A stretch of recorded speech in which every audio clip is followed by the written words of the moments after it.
कि आजकल विद्यालय में न केवल विद्यार्थी तनाव में हैं, बल्कि शिक्षक भी तनाव में रहते हैं।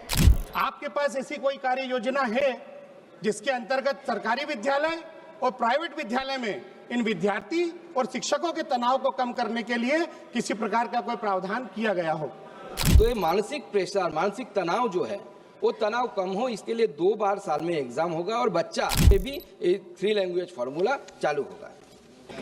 दूसरा प्रश्न मेरा यह है कि आजकल विद्यालय में न केवल विद्यार्थी तनाव में हैं, बल्कि शिक्षक भी तनाव में रहते हैं।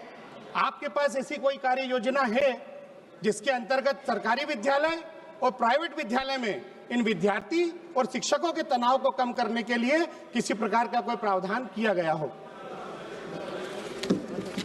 माननीय अध्यक्ष महोदय, मैं आपके माध्यम से माननीय सदस्यों को बताना चाहता हूं कि बच्चे के ऊपर से प्रेशर को घटाने के लिए इस बार से जो अपकमिंग क्लास 10 का जो एग्ज़ाम आ रहा है उसमें सीबीएसई ने नए कुछ प्रावधान लाए हैं।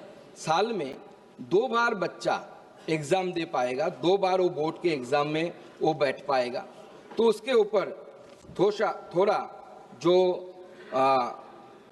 प्रेशर जो हम जिसके बारे में हम सब कॉन्सर्न है, हमारे घर में भी बच्चे हैं, स्टूडेंट्स हैं जिनको एग्ज़ाम देना पड़ता है, तो ये मानसिक प्रेशर, मानसिक तनाव जो है वो तनाव कम हो, इसके लिए 2 बार साल में एग्ज़ाम होगा और बच्चा वो एग्ज़ाम देने के बाद जिसमें ज़्यादा नंबर आएगा उसका, किसी ने सोशल साइंस में पहले ट्रायल में किसी को 66% मिला है, दूसरे ट्रायल में 76% मिला है, तो सीबीएसई और 76 वाला उसको नंबर मार्क्स दिया जाएगा। इससे बच्चों के अंदर में जो परीक्षा का जो प्रेशर होता है कि मेरा एक दिन थोड़ा खराब चला गया तो मेरा सब कुछ गड़बड़ा जाएगा, उस प्रेशर से मुझे लगता है बच्चा बाहर निकल पाएगा। और टीचरों के लिए और स्टूडेंट के लिए भी हमने जो मनोदर्पण जो व्यवस्था की है, वो मनोदर्पण के द्वारा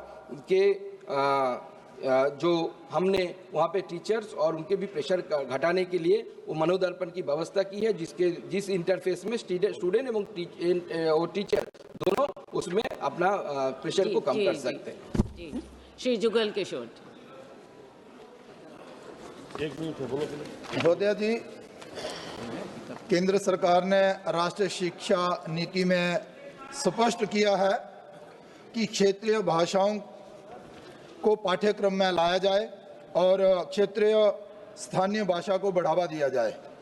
उसी संबंध में मैं कहना चाहता हूं कि जम्मू कश्मीर जो है, जम्मू कश्मीर सरकार इस ओर ध्यान जो है वो कम दे रही है। इसलिए मैं मंत्री जी से जानना चाहता हूं कि जम्मू क्षेत्र की स्थानीय भाषा डोगरी को बढ़ावा देने के लिए और इसे आगे लाने के लिए क्या गुणवत्तापूर्ण पाठ्य सामग्री, शिक्षण प्रशिक्षण और डिजिटल सामग्री हेतु एनसीईआरटी और एससीईआरटी को कोई सहयोग आपकी तरफ से रहेगा, जाके एनसीईआरटी डोगरी भाषा को बढ़ावा देने के लिए इस संबंध में कोई कदम उठा रही है? प्रभातखबर.com, विश्वास वही, रफ्तार नहीं।